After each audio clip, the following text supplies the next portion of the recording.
सत श्री अकाल जी। Emergency bulletin देखने वाले साढ़े सारे दर्शकों का बहुत बहुत स्वागत है। खालस टीवी देखने वाले सारे दर्शकों के नाल मैं हरशरण कौर। एमरजेंसी बुलेटिन दे विच तुहानूं दसांगे पंजाब भारत ते दुनिया भर दीआं सारियां अज दीआं वड्डियां ते अहम खबरां। सिंघू बॉर्डर ते मौजूद हाँ। पिछे तुसीं सुन रहे होंगे सतनाम वाहिगुरू दा जाप हो रहा है। सिंघू बॉर्डर ते जिहड़ी रौनक है वो वधनी शुरू हो गई है अते 19 नवंबर ਨੂੰ ਗੁਰੂ ਨਾਨਕ ਸਾਹਿਬ ਦੇ ਪ੍ਰਕਾਸ਼ ਦਿਹਾੜੇ ਮੌਕੇ ਪ੍ਰਧਾਨ ਮੰਤਰੀ ਨਰਿੰਦਰ ਮੋਦੀ ਨੇ ਜਦੋਂ ਖੇਤੀ ਕਾਨੂੰਨ ਰੱਦ ਕਰਨ ਦਾ ਐਲਾਨ ਕਰ ਦਿੱਤਾ ਤਾਂ ਉਸ ਤੋਂ ਬਾਅਦ ਕਿਸਾਨਾਂ ਨੇ ਦੁੱਗਣੀਆਂ ਖੁਸ਼ੀਆਂ ਦੇ ਨਾਲ ਸਿੰਘੂ ਬਾਰਡਰ ਤੇ 20 ਨਵੰਬਰ ਨੂੰ ਗੁਰੂ ਨਾਨਕ ਸਾਹਿਬ ਦਾ ਪ੍ਰਕਾਸ਼ ਦਿਹਾੜਾ ਮਨਾਇਆ।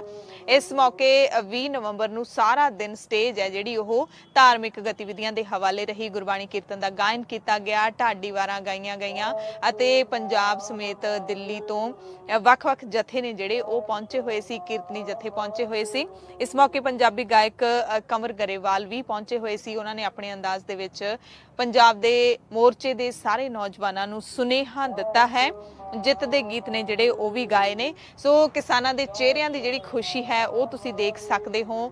कल्ले किसान ही नहीं, किसानां दे समर्थन दे विच जिन्ने लोग मोर्चे दे विच जुटे हुए ने, डटे हुए ने, जदों भी हुण एक दूसरे नूं मिलदे ने ਵਧਾਈਆਂ ਦਿੰਦੇ ने। ਵਧਾਈਆਂ ਦਾ सिलसिला ਜਿਹੜਾ शुरू होया होया कि साडे संघर्ष ਦੀ जित हुई है। जित ਦੀਆਂ ਵਧਾਈਆਂ एक दूसरे ਨੂੰ गले ला के दित्तियां जा रਹੀਆਂ ਨੇ, ਲੱਡੂ ਵੰਡ ਕੇ ਦਿੱਤੀਆਂ ਜਾ ਰਹੀਆਂ ਨੇ। सो ਚਿਹਰਿਆਂ ਤੇ ਜਿਹੜੀ ਇਹ ਰੌਣਕ ਜਿਹੜੀ ਪਹਿਲਾਂ ਗੰਭੀਰਤਾ ਨਜ਼ਰ ਆਉਂਦੀ ਸੀ ਉਹ ਹੁਣ खुशी है ਜਿਹੜੀ ਚਿਹਰੇ ਦੀ ਮੁਸਕਾਨ ਹੈ ਉਹਦੇ ਵਿੱਚ ਬਦਲ ਗਈ ਹੈ। ਤਸਵੀਰਾਂ ਤੁਸੀਂ ਦੇਖ ਸਕਦੇ ਹੋ। ਸਭ ਤੋਂ ਪਹਿਲਾਂ ਸਿੰਘੂ ਬਾਰਡਰ ਦੀਆਂ ਵੱਖ-ਵੱਖ ਤਸਵੀਰਾਂ ਤੁਹਾਨੂੰ ਦਿਖਾਉਣੇ ਆ। 20 ਨਵੰਬਰ ਦੀਆਂ ਸਟੇਜ ਦੀਆਂ ਤਸਵੀਰਾਂ ਵੀ ਦਿਖਾਉਣੇ ਹਾਂ। ਇਸ ਦੇ ਨਾਲ ਹੀ ਕੰਵਰ ਗਰੇਵਾਲ ਨੇ ਜੋ ਸੁਨੇਹਾ ਦਿੱਤਾ ਹੈ ਅਤੇ ਕਿਸਾਨ ਜਿਹੜੇ ਵੱਖ-ਵੱਖ ਤਰੀਕਿਆਂ ਦੇ ਨਾਲ ਇੱਕ ਦੂਸਰੇ ਨੂੰ ਵਧਾਈਆਂ ਦੇ ਰਹੇ ਨੇ। ਸਾਰੀਆਂ ਤਸਵੀਰਾਂ ਦੇਖੋ। ਪੰਜਾਬ ਵਾਲੇ, ਹਰਿਆਣੇ ਵਾਲੇ, ਰਾਜਸਥਾਨ ਵਾਲੇ ਜਿੱਥੋਂ ਜਿੱਥੋਂ ਦੇ ਇੱਥੇ ਇਸ ਮੋਰਚੇ ਦੇ ਵਿੱਚ ਆਏ ਹੈ, ਕੰਵਰ ਟਿਕਰੀ ਬਾਰਡਰ ਤੇ ਆਏ ਹੈ, ਤੁਹਾਨੂੰ ਸਭ ਨੂੰ ਸਮਤ ਬਖਸ਼ੇ ਪਰਮਾਤਮਾ ਤੇ ਇਹ ਲੜਾਈ ਨਿਰੰਤਰ ਜਾਰੀ ਰਹਿਣੀ ਚਾਹੀਦੀ ਹੈ। ਕਹਿਣ ਦਾ ਮਤਲਬ ਹੈ ਅੱਜ ਇਹ ਹੈ ਕਿ ਜਦੋਂ ਘਰਾਂ 'ਚ ਜਾਵੇ ਸਾਡੀਆਂ ਜ਼ਮੀਨਾਂ ਸਾਡੇ ਕੋਲ ਨੇ, ਅਸੀਂ ਆਪਣੀਆਂ ਜ਼ਮੀਨਾਂ ਵਾਵਾਂਗੇ, ਬੰਦੇ ਦੀਆਂ ਜ਼ਮੀਨਾਂ ਵਾਵਾਂਗੇ, ਗੁਰੂ ਨਾਨਕ ਦੇ ਖੇਤ ਵਾਵਾਂਗੇ, ਪਰ ਲੜਾਈ ਹਜੇ ਅਜੇ ਸ਼ੁਰੂ ਹੋਈ ਹੈ। ਔਰ ਇਹ ਕਿ ਮੈਂ ਜ਼ਰੂਰ ਕਰੂੰਗਾ ਨੌਜਵਾਨ ਭਰਾਵਾਂ ਨੂੰ, ਸੈਸ਼ਨ ਚਾਹੇ ਕੁਝ ਦਿਨ ਪਏ ਹੈ, ਸਿਆਣੇ ਆਪਾਂ ਸਾਰੇ ਆ ਹੁਣ ਮੈਨੂੰ ਪਤਾ 26 ਤੱਕ ਕਾਠੇ ਤੇ ਵਧਣਾ ਵੀ ਹੈ ਕਿਉਂਕਿ ਸਾਰਿਆਂ ਦੇ ਵਿੱਚ ਕੋਈ ਦਿਲਚਸਪੀ ਬਣੀ ਹੈ ਕਿ ਚੱਲੀਏ ਆਪਾਂ। ਬਸ ਇੱਕ ਖਿਆਲ ਜ਼ਰੂਰ ਰੱਖਿਓ, ਜਿਸ ਤਰ੍ਹਾਂ ਦਿਨੇ ਨਹੀਂ ਆਉਣਾ ਆਤਮਾ ਵਾਲੇ ਵੀ ਨਹੀਂ ਰਹੋ ਆਪ ਜੀ ਬਿਲਕੁਲ, ਕਿਉਂਕਿ ਅਜੇ ਕੋਈ ਬੜਾ ਚਾਰ ਕਰਨ ਦੀ ਲੋੜ ਨਹੀਂ ਹੈ। ਮੈਂ ਕੱਲ ਹਰਿੰਦਰ ਨੂੰ ਕਹਿੰਦਾ ਸੀ, ਮੈਂ ਕਿਹਾ ਮੈਂ ਜ਼ਰੂਰ ਇਹ ਗੱਲ ਕਰਾਂਗਾ ਕਿ ਠੀਕ ਹੈ ਅਨਾਉਂਸਮੈਂਟ ਹੋ ਗਈ ਹੈ, सब गल की बात पर जरूर ख्याल रखो। शरारती बंदे का कुछ नहीं पता बाबा कदों की करते। तो इस करके शाम को आपका मेरे भरा अब मैं भी आज तेरा पंजाब चलने परसों आ जाना, उस बाद सैशन पर इतने रवांगे अपन सारे। और शाम को आप एक पहरा लीजिए, सारे आपके बुजुर्गों का आपकी मावां का ख्याल रखिए। तो सैशन तक हम पूरा एक उच्च पद्धर का जागरण वाला पहरा देने की लोड़ है कि शाम को कोई इतने कोई पीड़ खान ना हो, कोई ट्रैक्टर के उस तरह की चीज ना हो जाए, क्योंकि यार जित गया आप जित के बाहर जित सा भी झोली पाई है, होशे नहीं होना, वो होश बना नहीं दिखाना। दानता दानी होकर बाहर अगर चमकाना करते करते आप इधर जाना ਤੇ ਵਾਪਸ ਜਾ ਕੇ ਬਾਹਰ ਦਾ ਸ਼ੁਕਰ ਕਰਕੇ ਆਪਣੀ ਜ਼ਿੰਦਗੀ ਬਿਤਾਉਣੀ ਹੈ। ਸਿੰਘੂ ਬਾਰਡਰ ਤੇ ਪੰਜਾਬ ਦੀਆਂ 32 ਕਿਸਾਨ ਜਥੇਬੰਦੀਆਂ ਦੀ ਬੈਠਕ ਵੀ ਹੋਈ ਤੇ 21 ਨਵੰਬਰ ਨੂੰ ਸੰਯੁਕਤ ਕਿਸਾਨ ਮੋਰਚੇ ਦੀ ਬੈਠਕ ਹੋਣੀ ਹੈ। ਉਸ ਤੋਂ ਬਾਅਦ ਸ਼ਾਇਦ ਪ੍ਰੈਸ ਕਾਨਫਰੰਸ ਕੀਤੀ ਜਾਵੇਗੀ, ਕੋਈ ਨਾ ਕੋਈ ਨਵਾਂ ਫੈਸਲਾ, ਨਵਾਂ ਐਲਾਨ ਕੀਤਾ ਜਾ ਸਕਦਾ ਹੈ। ਪਰ ਹਾਲ ਦੀ ਘੜੀ 29 ਨਵੰਬਰ ਨੂੰ ਜਿਹੜਾ ਟਰੈਕਟਰ ਟਰਾਲੀਆਂ ਲੈ ਕੇ ਦਿੱਲੀ ਵਿੱਚ ਦਾਖਲ ਹੋਣ ਦਾ ਪ੍ਰੋਗਰਾਮ ਸੀ ਉਸ ਨੂੰ ਰੱਦ ਨਹੀਂ ਕੀਤਾ ਗਿਆ ਹੈ। 26 ਨਵੰਬਰ ਨੂੰ ਦਿੱਲੀ ਮੋਰਚਿਆਂ ਦਾ 1 ਸਾਲ ਪੂਰਾ ਹੋ ਜਾਏਗਾ, ਉਸ ਨੂੰ ਲੈ ਕੇ ਜਿਹੜੇ ਪ੍ਰੋਗਰਾਮ ਸੀ ਉਹ ਵੀ ਰੱਦ ਨਹੀਂ ਕੀਤੇ ਗਏ, ਬਲਕਿ ਹੁਣ ਇਸ 1 ਸਾਲ ਦੀ ਜਿਹੜੀ ਵਰ੍ਹੇਗੰਢ ਹੈ ਉਸ ਨੂੰ ਮਨਾਇਆ ਜਾਵੇਗਾ। ਕਿਸਾਨੀ ਸੰਘਰਸ਼ ਦੀ ਜਿੱਤ ਦੇ ਵਜੋਂ ਉਸ ਨੂੰ ਹੋਰ ਵੀ ਖੁਸ਼ੀ ਦੇ ਨਾਲ ਮਨਾਇਆ ਜਾਵੇਗਾ। ਪਹਿਲਾਂ ਸੰਘਰਸ਼ ਦੀ ਕੱਲੀ ਵਰ੍ਹੇਗੰਢ ਮਨਾਉਣੀ ਸੀ, ਹੁਣ ਸੰਘਰਸ਼ ਦੇ ਨਾਲ ਨਾਲ ਜਿੱਤ ਦੀ ਖੁਸ਼ੀ ਹੈ ਜਿਹੜੀ ਉਹ ਵੀ ਮਨਾਈ ਜਾਵੇਗੀ। ਤੇ 29 ਨਵੰਬਰ ਨੂੰ ਜਿਹੜਾ ਸੰਸਦ ਦਾ ਸੈਸ਼ਨ ਜਦੋਂ ਸ਼ੁਰੂ ਹੋਣਾ ਹੈ, ਭਾਰਤੀ ਸੰਸਦ ਦਾ, ਤਾਂ ਉਸ ਸੈਸ਼ਨ ਦੇ ਮੌਕੇ ਕਿਸਾਨਾਂ ਨੇ ਦਿੱਲੀ ਐਂਟਰ ਕਰਨ ਦਾ ਐਲਾਨ ਕੀਤਾ ਸੀ ਕਿ ਜਿੰਨੇ ਦਿਨ ਸੈਸ਼ਨ ਚੱਲੂਗਾ ਉਹਨੇ ਦਿਨ ਅਸੀਂ 500 ਦੇ ਜਥੇ ਟਰੈਕਟਰ ਟਰਾਲੀਆਂ ਤੇ ਲੈ ਕੇ ਦਿੱਲੀ ਜਾਵਾਂਗੇ, ਸੰਸਦ ਦੇ ਬਾਹਰ ਜਾਵਾਂਗੇ। ਉਹ ਪ੍ਰੋਗਰਾਮ ਹਾਲੇ ਰੱਦ ਨਹੀਂ ਕੀਤਾ ਗਿਆ। ਹਾਲਾਂਕਿ ਸੰਯੁਕਤ ਕਿਸਾਨ ਮੋਰਚੇ ਦੀ ਐਤਵਾਰ ਨੂੰ ਜਦੋਂ ਬੈਠਕ ਹੋਣੀ ਹੈ ਉਸ ਤੋਂ ਬਾਅਦ ਕੋਈ ਨਾ ਕੋਈ ਹੋਰ ਜਿਹੜਾ ਐਲਾਨ ਉਹ ਕੀਤਾ ਜਾ ਸਕਦਾ ਹੈ। ਡਾਕਟਰ ਦਰਸ਼ਨਪਾਲ ਨੇ ਕਿਹਾ ਹੈ ਕਿ ਤਿੰਨੇ ਖੇਤੀ ਕਾਨੂੰਨ ਰੱਦ ਕਰਨ ਦਾ ਐਲਾਨ ਕੀਤਾ ਹੈ, ਪਰ ਜਿੰਨਾ ਚਿਰ ਪਾਰਲੀਮੈਂਟ ਦੇ ਵਿੱਚ ਰੱਦ ਨਹੀਂ ਹੁੰਦੇ ਉਹਨਾਂ ਚਿਰ ਤੱਕ ਅਸੀਂ ਭਰੋਸਾ ਜਿਹੜਾ ਉਹ 100% ਨਹੀਂ ਕਰ ਸਕਦੇ, ਸਾਡੀ ਸੰਤੁਸ਼ਟੀ ਨਹੀਂ ਹੋਵੇਗੀ। ਮੋਰਚੇ ਦੇ ਵਿੱਚ ਮੌਜੂਦ ਇੱਕੋ ਇੱਕ ਕਿਸਾਨ, ਇੱਕ ਵਿਅਕਤੀ ਹੈ ਜਿਹੜਾ, ਚਾਹੇ ਉਹ ਬੀਬੀਆਂ ਨੇ, ਚਾਹੇ ਬੱਚੇ ਨੇ, ਚਾਹੇ ਬਜ਼ੁਰਗ ਨੇ ਤੇ ਨੌਜਵਾਨ ਨੇ, ਉਹ ਸਾਰੇ ਹੀ ਕਹਿ ਰਹੇ ਨੇ ਜਦੋਂ ਤੱਕ ਲਿਖਤੀ ਸਾਨੂੰ ਭਰੋਸਾ ਨਹੀਂ ਮਿਲ ਜਾਂਦਾ ਅਸੀਂ ਮੋਰਚੇ ਛੱਡ ਕੇ ਨਹੀਂ ਜਾਵਾਂਗੇ। ਸੋ ਹਾਲ ਦੀ ਘੜੀ ਕਿਸੇ ਮੋਰਚੇ ਤੋਂ ਕੋਈ ਜਾ ਨਹੀਂ ਰਿਹਾ, ਬਲਕਿ ਆ ਰਹੇ ਨੇ। ਪਹਿਲਾਂ ਜਿਹੜੀ ਰੌਣਕ ਸੀ ਨਵੰਬਰ ਦਸੰਬਰ ਵਾਲੀ, ਉਹ ਰੌਣਕ ਹੁਣ ਮੁੜ ਤੋਂ ਜੁੜਦੀ ਦਿਖਾਈ ਦੇ ਰਹੀ ਹੈ। ਯੂਨੀਵਰਸਿਟੀਆਂ ਤੋਂ ਵੀ ਨੌਜਵਾਨਾਂ ਦੇ ਕਾਫਲੇ ਨੇ ਜਿਹੜੇ ਉਹ ਆਉਣੇ ਸ਼ੁਰੂ ਹੋ ਗਏ ਨੇ। ਜਿਹੜੇ ਪਹਿਲੇ ਮਹੀਨਿਆਂ ਦੇ ਵਿੱਚ ਇੱਥੇ ਬਹੁਤ ਡਟ ਕੇ ਬੈਠੇ ਸੀ ਲੋਕ, ਉਸ ਤੋਂ ਬਾਅਦ ਆਪੋ ਆਪਣੇ ਕੰਮਾਂ ਕਾਰਾਂ ਕਿੱਤਿਆਂ ਦੇ ਵਿੱਚ ਲੱਗ ਗਏ ਸੀ, ਕਦੇ ਕਦਾਈ ਗੇੜਾ ਮਾਰ ਲੈਂਦੇ ਸੀ, ਉਹ ਹੁਣ ਸਾਰੇ ਮੋਰਚੇ ਦੇ ਵਿੱਚ ਵਾਪਸ ਆਉਣੇ ਸ਼ੁਰੂ ਹੋ ਗਏ ਨੇ। ਕੁਝ ਤਸਵੀਰਾਂ ਹੋਰ ਤੁਹਾਨੂੰ ਦਿਖਾ ਦਿੰਨੇ ਆ। ਜਦੋਂ ਪੰਜਾਬ ਯੂਨੀਵਰਸਿਟੀ ਚੰਡੀਗੜ੍ਹ ਦੀ ਵਿਦਿਆਰਥੀ ਜਥੇਬੰਦੀਆਂ ਦੇ ਨੌਜਵਾਨ ਆਏ ਨੇ ਢੋਲ ਵਜਾਉਂਦੇ ਹੋਏ ਤੇ ਕਿਸਾਨ ਮਜ਼ਦੂਰ ਏਕਤਾ ਜ਼ਿੰਦਾਬਾਦ ਦੇ ਨਾਅਰੇ ਲਾਉਂਦੇ ਹੋਏ ਉਹ ਸਟੇਜ ਤੱਕ ਪਹੁੰਚੇ।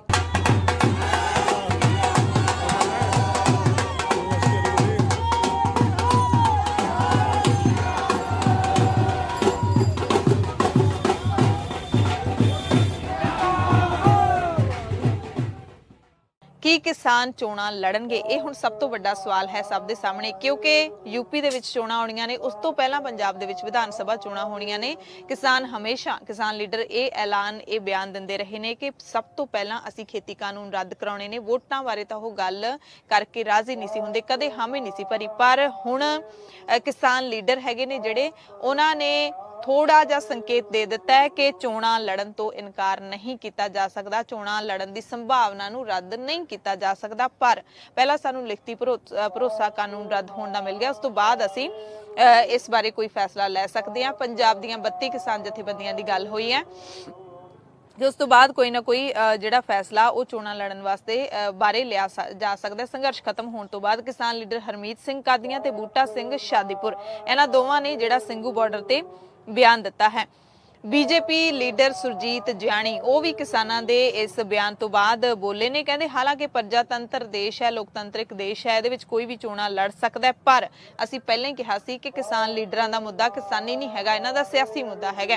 ਹੁਣ ਇਹ ਚੋਣਾਂ ਲੜਨ ਤੇ ਆ ਗਏ ਨੇ। ਕਹਿੰਦੇ ਰਾਕੇਸ਼ ਟਿਕੈਤ ਤੇ ਗੁਰਨਾਮ ਸਿੰਘ ਚੜੂਨੀ ਨੇ ਤਾਂ ਪਹਿਲਾਂ ਹੀ ਚੋਣਾਂ ਲੜ ਕੇ ਦੇਖ ਲਈਆਂ ਨੇ ਤੇ ਹੁਣ ਬਾਕੀ ਦੇ ਲੀਡਰ ਨੇ ਉਹ ਵੀ ਚੋਣਾਂ ਲੜ ਕੇ ਦੇਖ ਲੈਣ, ਯਾਨੀ ਕਿ ਤੰਜ ਭਰੇ ਲਹਿਜੇ ਦੇ ਨਾਲ ਉਹ ਕਹਿ ਰਹੇ ਨੇ।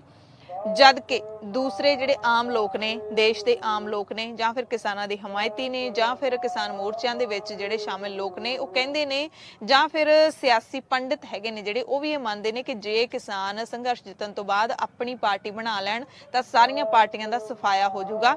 ਇਹੋ ਜਿਹੀਆਂ ਸੰਭਾਵਨਾਵਾਂ ਦਿੱਤੀਆਂ ਜਾ ਰਹੀਆਂ ਨੇ। ਖੇਤੀ ਕਾਨੂੰਨਾਂ ਨੂੰ ਲੈ ਕੇ ਹੁਣ ਪ੍ਰਤੀਕਰਮ ਲਗਾਤਾਰ ਆ ਰਹੇ ਨੇ। ਭਾਰਤ ਦੀ ਮੋਦੀ ਸਰਕਾਰ ਨੇ ਜੋ ਵਾਪਸ ਲੈਣ ਦਾ ਫੈਸਲਾ ਲਿਆ ਹੈ, ਹਾਲਾਂਕਿ ਮੋਦੀ ਸਰਕਾਰ ਦੀ ਮਨਸ਼ਾ ਹੋਏਗੀ ਕਿ ਸ਼ਾਇਦ ਸਾਡੀ ਬੱਲੇ ਬੱਲੇ ਹੋਏਗੀ, ਵਾਹ ਹੋਏਗੀ, ਪਰ ਨਾ ਹੀ ਤਾਂ ਕੋਈ ਕਿਸਾਨ ਮੋਦੀ ਸਰਕਾਰ ਦਾ ਖੁੱਲੇ ਤਰੀਕੇ ਨਾਲ ਧੰਨਵਾਦ ਕਰ ਰਿਹਾ, ਉਹ ਆਪਣੇ ਸੰਘਰਸ਼ ਦੀ ਜਿੱਤ ਦੱਸ ਰਿਹਾ, ਕਿਉਂਕਿ ਉਹਨਾਂ ਨੂੰ 700 ਮੌਤਾਂ ਵੀ ਦਿਸਦੀਆਂ ਨੇ, ਤੇ ਨਾ ਹੀ ਵਿਰੋਧੀ ਪਾਰਟੀਆਂ ਦੇ ਲੀਡਰ ਉਹ ਮੋਦੀ ਸਰਕਾਰ ਦਾ ਧੰਨਵਾਦ ਕਰਨਾ ਚਾਹੁੰਦੇ ਨੇ। ਮੋਦੀ ਸਰਕਾਰ ਨੂੰ ਕ੍ਰੈਡਿਟ ਦੇਣ ਲਈ ਕੋਈ ਰਾਜ਼ੀ ਨਹੀਂ ਹੈਗਾ। ਇਸ ਦਰਮਿਆਨ ਕਾਂਗਰਸ ਲੀਡਰ ਰਾਹੁਲ ਗਾਂਧੀ ਨੇ ਫਿਰ ਨਰਿੰਦਰ ਮੋਦੀ ਦੀਆਂ ਨੀਤੀਆਂ ਤੇ ਨਿਸ਼ਾਨਾ ਲਾਇਆ। ਕਹਿੰਦੇ ਖੇਤੀ ਕਾਨੂੰਨਾਂ ਦੀ ਵਾਪਸੀ ਤੋਂ ਬਾਅਦ ਹੁਣ ਕੇਂਦਰ ਸਰਕਾਰ ਚੀਨ ਦੇ ਕਬਜ਼ੇ ਦੀ ਸੱਚਾਈ ਵੀ ਸਵੀਕਾਰ ਕਰੇ, ਇਸ ਗੱਲ ਨੂੰ ਸਵੀਕਾਰ ਕਰੇ ਕਿ ਸਾਡੇ ਮੁਲਕ ਦੀ ਸਰਹੱਦ ਦੇ ਉੱਤੇ ਕਾਫੀ ਕਬਜ਼ਾ ਚੀਨੀ ਫੌਜ ਨੇ ਕਰ ਲਿਆ ਹੋਇਆ। ਮਹਾਰਾਸ਼ਟਰ ਤੋਂ ਸ਼ਿਵ ਸੈਨਾ ਦੇ ਲੀਡਰ ਹੈਗੇ ਨੇ ਸੰਜੇ ਰਾਉਤ, ਉਹਨਾਂ ਨੇ ਤੰਜ ਕੱਸਿਆ ਹੈ। ਕਹਿੰਦੇ ਬਲਦ ਚਾਹੇ ਕਿੰਨਾ ਵੀ ਅੜੀਅਲ ਕਿਉਂ ਨਾ ਹੋਵੇ, ਕਿਸਾਨ ਆਪਣੇ ਖੇਤਾਂ ਨੂੰ ਵਹਾ ਹੀ ਲੈਂਦਾ ਹੈ। ਯਾਨੀ ਕਿ ਮੋਦੀ ਸਰਕਾਰ ਜਿਹੜੀ ਮੰਨੀ ਹੈ, ਅੜੀ ਭੰਨੀ ਗਈ ਹੈ, ਉਸ ਤੇ ਉਹਨਾਂ ਨੇ ਇਹ ਬਿਆਨ ਦਿੱਤਾ ਹੈ ਕਿ ਬਲਦ ਚਾਹੇ ਕਿੰਨਾ ਵੀ ਅੜੇ ਕਿਸਾਨ ਦੇ ਮੂਹਰੇ, ਕਿਸਾਨ ਨੇ ਉਹਨੂੰ ਜੋਤ ਹੀ ਲੈਣਾ ਹੁੰਦਾ ਹੈ, ਉਹਨੂੰ ਆਪਣਾ ਖੇਤ ਵਾਹੁਣ ਦੇ ਲਈ ਰਾਜ਼ੀ ਕਰ ਹੀ ਲੈਣਾ ਹੁੰਦਾ। ਉਹੀ ਹੁਣ ਹੋਇਆ ਹੈ। ਜੈ ਜਵਾਨ ਜੈ ਕਿਸਾਨ। ਬੀਜੇਪੀ ਦੇ ਜਿਹੜੇ ਲੀਡਰ ਹੈਗੇ ਨੇ ਵਰੁਣ ਗਾਂਧੀ, ਉਹਨਾਂ ਨੇ ਮੁੜ ਆਪਣੀ ਹੀ ਸਰਕਾਰ ਤੇ ਨਿਸ਼ਾਨਾ ਲਾਇਆ। ਉਹਨਾਂ ਨੇ ਕਹਿੰਦੇ ਕਿਹਾ ਹੈ ਕਿ ਖੇਤੀ ਕਾਨੂੰਨ ਵਾਪਸ ਲੈ ਲਏ ਨੇ, ਹੁਣ MSP ਤੇ ਵੀ ਸਰਕਾਰ ਨੂੰ ਕਾਨੂੰਨ ਬਣਾਉਣਾ ਚਾਹੀਦਾ ਹੈ। ਲਖੀਮਪੁਰ ਖੀਰੀ ਮਾਮਲੇ ਦੇ ਵਿੱਚ ਸਰਕਾਰ ਨੂੰ ਇਨਸਾਫ ਦੇਣਾ ਚਾਹੀਦਾ। ਉਹਨਾਂ ਨੇ ਚਿੱਠੀ ਲਿਖੀ ਹੈ ਪ੍ਰਧਾਨ ਮੰਤਰੀ ਮੋਦੀ ਨੂੰ। ਚਿੱਠੀ ਦੇ ਵਿੱਚ ਲਿਖਿਆ ਹੈ ਕਿ ਮੈਂ 3 ਖੇਤੀ ਕਾਨੂੰਨਾਂ ਦੀ ਵਾਪਸੀ ਤੇ ਤੁਹਾਡੇ ਫੈਸਲੇ ਦਾ ਸਵਾਗਤ ਵੀ ਕਰਦਾ ਹਾਂ, ਪਰ ਲਖੀਮਪੁਰ ਖੀਰੀ ਕਤਲकांड ਲੋਕਤੰਤਰ ਤੇ ਧੱਬਾ ਹੈ, ਤੁਹਾਡੀ ਸਰਕਾਰ ਦੇ ਉੱਤੇ ਇੱਕ ਕਲੰਕ ਹੈ, ਸਾਡੀ ਪਾਰਟੀ ਤੇ ਕਲੰਕ ਹੈ, ਇਸ ਕਰਕੇ ਤੁਸੀਂ ਇਸ ਦੇ ਵਿੱਚ ਜਿਹੜਾ ਹੈਗਾ ਉਹ ਇਨਸਾਫ ਦਿਓ, MSP ਦੀ ਗਰੰਟੀ ਦਿਓ, MS ਸਵਾਮੀਨਾਥਨ ਦੀਆਂ ਜਿਹੜੀਆਂ ਸਿਫਾਰਿਸ਼ਾਂ ਨੇ ਉਸ ਨੂੰ ਲਾਗੂ ਜ਼ਰੂਰ ਕਰੋ। ਪੰਜਾਬ ਕਾਂਗਰਸ ਦੇ ਪ੍ਰਧਾਨ ਨਵਜੋਤ ਸਿੰਘ ਸਿੱਧੂ ਨੇ ਵੀ MSP ਦੇ ਮੁੱਦੇ ਨੂੰ ਖੇਤੀਬਾੜੀ ਕਾਨੂੰਨਾਂ ਤੋਂ ਵੀ ਵੱਡਾ ਦੱਸਿਆ ਹੈ। ਟਵੀਟ ਕੀਤਾ, ਕਹਿੰਦੇ MSP ਖੇਤੀਬਾੜੀ ਕਾਨੂੰਨਾਂ ਨਾਲੋਂ ਵੀ ਵੱਡਾ ਮੁੱਦਾ ਹੈ, ਭਾਰਤੀ ਕਿਸਾਨਾਂ ਦੀ ਜੀਵਨ ਰੇਖਾ ਹੈ। ਜੇ ਮੋਦੀ ਸਰਕਾਰ ਸੱਚਮੁੱਚ ਕਿਸਾਨਾਂ ਦੀ ਆਮਦਨ ਦੁੱਗਣੀ ਕਰਨ ਤੇ C2 ਫਾਰਮੂਲਾ ਅਪਣਾਉਣ ਦੇ ਆਪਣੇ ਵਾਅਦੇ ਨੂੰ ਪੂਰਾ ਕਰਨਾ ਚਾਹੁੰਦੀ ਹੈ ਤਾਂ ਸਰਕਾਰ ਨੂੰ ਕਿਸਾਨਾਂ ਨੂੰ ਘੱਟੋ ਘੱਟ ਸਮਰਥਨ ਮੁੱਲ ਵੀ ਦੇ ਦੇਣਾ ਚਾਹੀਦਾ, ਉਹਨਾਂ ਦੀ ਇਹ ਮੰਗ ਵੀ ਪੂਰੀ ਕਰਨੀ ਚਾਹੀਦੀ ਹੈ। ਮਾਇਆਵਤੀ ਦਾ ਬਿਆਨ ਵੀ ਆਇਆ ਹੈ। ਬਸਪਾ ਮੁਖੀ ਮਾਇਆਵਤੀ ਨੇ ਕਿਹਾ ਹੈ ਕਿ ਪ੍ਰਧਾਨ ਮੰਤਰੀ ਨਰਿੰਦਰ ਮੋਦੀ ਦਾ ਰਵੱਈਆ ਇੰਦਰਾ ਗਾਂਧੀ ਦੀ ਤਰ੍ਹਾਂ ਤਾਨਾਸ਼ਾਹੀ ਅਤੇ ਅੜੀਅਲ ਹੈ। ਉਹਨਾਂ ਨੇ ਕਿਹਾ ਕਿ ਹਾਲਾਂਕਿ ਜੋ ਫੈਸਲਾ ਲਿਆ ਹੈ ਉਸ ਦਾ ਅਸੀਂ ਸਵਾਗਤ ਕਰਦੇ ਹਾਂ, ਪਰ ਇਹ ਫੈਸਲਾ ਸਿਰਫ ਤੇ ਸਿਰਫ ਚੋਣਾਂ ਦੇ ਮੱਦੇਨਜ਼ਰ ਹੀ ਲਿਆ ਗਿਆ ਹੈ। ਬੀਜੇਪੀ ਦੀ ਨੀਅਤ ਤੇ ਬਿਲਕੁਲ ਸ਼ੱਕ ਕੀਤਾ ਜਾ ਸਕਦਾ ਹੈ ਤੇ ਉਹਨਾਂ ਨੇ ਇਹ ਵੀ ਕਿਹਾ ਕਿ ਜਿਹੜੀ ਇੰਦਰਾ ਗਾਂਧੀ ਜਿਸ ਤਰੀਕੇ ਦਾ ਉਹਦਾ ਸੁਭਾਅ ਸੀਗਾ ਉਸੇ ਤਰੀਕੇ ਦਾ ਮੋਦੀ ਦਾ ਸੁਭਾਅ ਹੈ। ਪਹਿਲਾਂ ਅੜੇ ਰਹੇ ਤੇ ਹੁਣ ਆ ਕੇ ਮੰਨੇ ਨੇ। ਜਦੋਂ ਲੱਗਦਾ ਸੀ ਕਿ ਸਾਨੂੰ ਨੁਕਸਾਨ ਹੋ ਰਿਹਾ ਹੈ ਕਿਸਾਨਾਂ ਦੇ ਮੁੱਦੇ ਕਰਕੇ, ਸਾਡੇ ਹੱਥਾਂ 'ਚੋਂ ਸਟੇਟਾਂ ਖੁੱਸ ਰਹੀਆਂ ਨੇ, ਇਸ ਕਰਕੇ ਉਹਨਾਂ ਨੇ ਫੈਸਲਾ ਲਿਆ ਹੈ। ਕਾਂਗਰਸ ਦੇ ਸੀਨੀਅਰ ਲੀਡਰ ਪੀ ਚਿਦੰਬਰਮ ਨੇ ਵੀ ਸਵਾਲ ਪੁੱਛਿਆ ਹੈ, ਕੇਂਦਰ ਸਰਕਾਰ ਨੂੰ ਸਵਾਲ ਪੁੱਛਿਆ ਹੈ, ਨਾਲ ਹੀ ਫੈਸਲੇ ਦੀ ਸ਼ਲਾਘਾ ਵੀ ਕੀਤੀ ਹੈ, ਪਰ ਸਵਾਲ ਪੁੱਛਿਆ ਉਹਨਾਂ ਲੀਡਰਾਂ ਤੋਂ ਜਿਹੜੇ ਹੁਣ ਪ੍ਰਧਾਨ ਮੰਤਰੀ ਮੋਦੀ ਦੇ ਫੈਸਲੇ ਦੀ ਤਾਰੀਫ ਕਰ ਰਹੇ ਨੇ। ਕਹਿੰਦੇ 15 ਮਹੀਨਿਆਂ ਤੋਂ ਇਹ ਸਾਰੇ ਲੀਡਰ ਕਿੱਥੇ ਸੀ? ਕੀ ਉਦੋਂ ਇਹਨਾਂ ਨੂੰ ਇਹ ਫੈਸਲਾ ਜਿਹੜਾ ਹੈਗਾ ਉਹ ਮੋਦੀ ਸਰਕਾਰ ਅੜੀ ਹੋਈ ਸੀ ਉਦੋਂ ਉਹਨਾਂ ਨੂੰ ਉਹ ਸਹੀ ਲੱਗਦਾ ਸੀ? ਹੁਣ ਮੋਦੀ ਸਰਕਾਰ ਨੇ ਕਾਨੂੰਨ ਵਾਪਸ ਕਰਨ ਦਾ ਫੈਸਲਾ ਲੈ ਲਿਆ, ਹੁਣ ਇਹ ਉਹਦੀ ਸ਼ਲਾਘਾ ਕਰ ਰਹੇ ਨੇ ਤੇ ਪਹਿਲਾਂ ਇਹ ਸਾਰੇ ਲੀਡਰ ਕਿੱਥੇ ਸੀਗੇ? ਪੰਜਾਬ ਕਾਂਗਰਸ ਦੇ ਸਾਬਕਾ ਪ੍ਰਧਾਨ ਸੁਨੀਲ ਜਾਖੜ ਨੇ ਵੀ ਮੋਦੀ ਸਰਕਾਰ ਦੇ ਫੈਸਲੇ ਤੇ ਨਿਸ਼ਾਨਾ ਬਿੰਨਿਆ ਹੈ। ਜਾਖੜ ਨੇ ਕਿਹਾ ਕਿ ਖੇਤੀ ਕਾਨੂੰਨ ਰੱਦ ਇਸ ਲਈ ਨਹੀਂ ਕੀਤੇ ਗਏ ਕਿ ਪ੍ਰਧਾਨ ਮੰਤਰੀ ਨੂੰ ਫਿਕਰ ਹੈ, ਸਗੋਂ ਇਸ ਲਈ ਕੀਤੇ ਗਏ ਨੇ ਕਿ ਸੱਤਾ ਦੇ ਨਸ਼ੇ ਵਿੱਚ ਧੁੱਤ ਸਰਕਾਰ ਨੇ ਗੁਰੂ ਗੋਬਿੰਦ ਸਿੰਘ ਦੇ ਵੰਸ਼ਜਾਂ ਤੇ ਭਰੋਸਾ ਕੀਤਾ ਹੈ।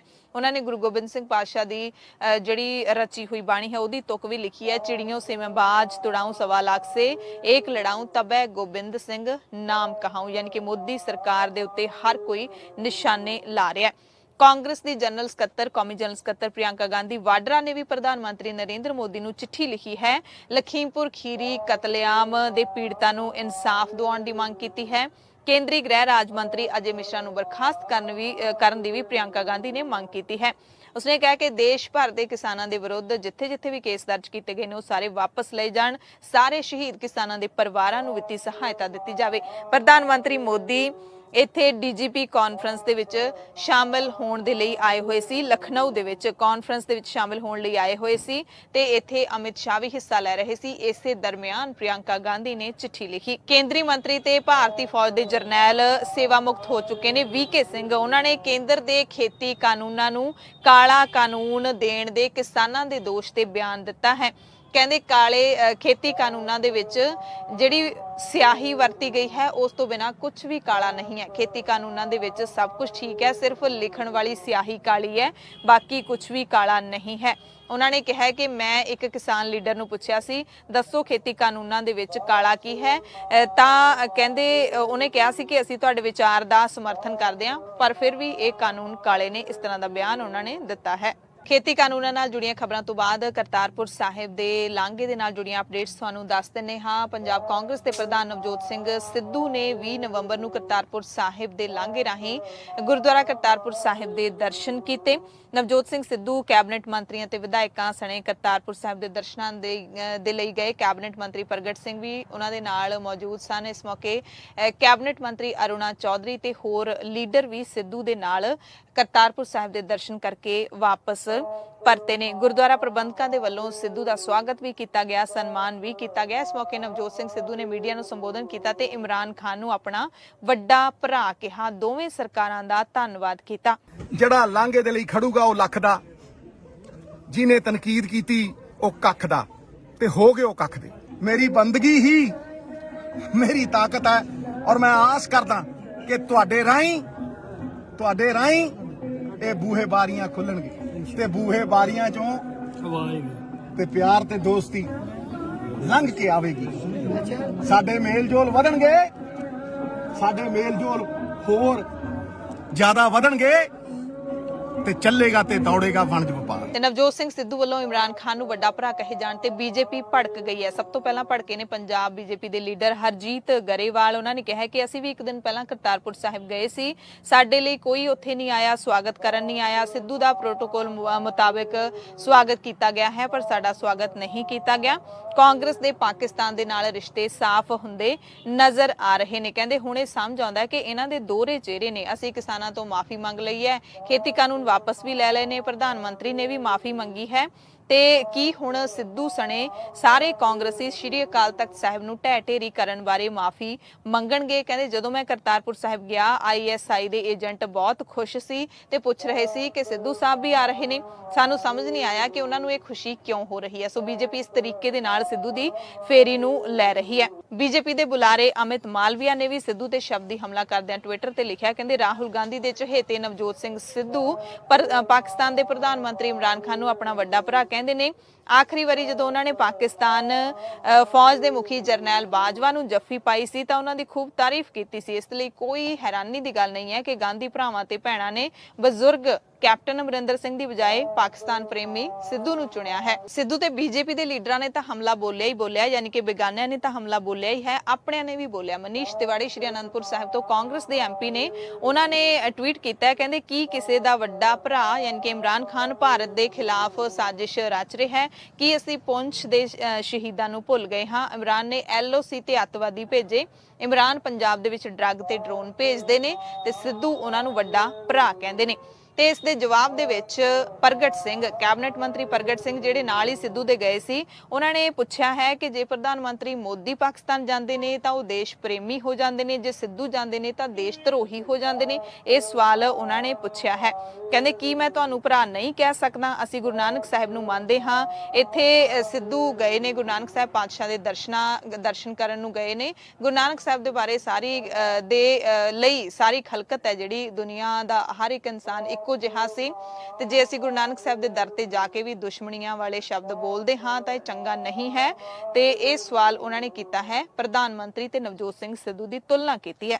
ਤੇ ਪਾਕਿਸਤਾਨ ਜਾਣ ਤੋਂ ਪਹਿਲਾਂ ਸਿੱਧੂ ਨੇ ਇੱਕ ਸ਼ੇਅਰ ਵੀ ਲਿਖਿਆ ਸੀ, ਇੱਕ ਸ਼ਾਇਰਾਨਾ ਅੰਦਾਜ਼ ਦੇ ਵਿੱਚ ਟਵੀਟ ਵੀ ਕੀਤਾ ਸੀ ਅਤੇ ਸਰਹੱਦ ਤੇ ਜਦੋਂ ਰਵਾਨਾ ਹੋਏ ਸੀ ਉਦੋਂ ਵੀ ਉਹਨਾਂ ਨੇ ਕਿਹਾ, ਮੁਰਸ਼ਿਦ ਆਪਣੇ ਦੇ ਦਰ ਤੇ ਮੰਗਣ ਆਇਆ ਇਹੋ ਮੁਰਾਦ, ਸਾਡੀ ਝੋਲੀ ਪਾਸ ਆਈਆਂ ਅਮਨ ਤੇ ਇਤਿਹਾਦ, ਜੀਵਨ ਸਭ ਮਾਵਾਂ ਦੇ ਬਚੜੇ ਬਾਪੂਆਂ ਦੇ ਦਿਲਸ਼ਾਦ ਤੇ ਅਮਨ ਸ਼ਾਂਤੀ ਤੇ ਆਪਸੀ ਭਾਈਚਾਰੇ ਦੀ ਬਾਬੇ ਨਾਨਕ ਦੀ ਵਿਚਾਰਧਾਰਾ ਸਦਾ ਰਹੇ ਆਬਾਦ, ਜ਼ਿੰਦਾਬਾਦ ਜ਼ਿੰਦਾਬਾਦ।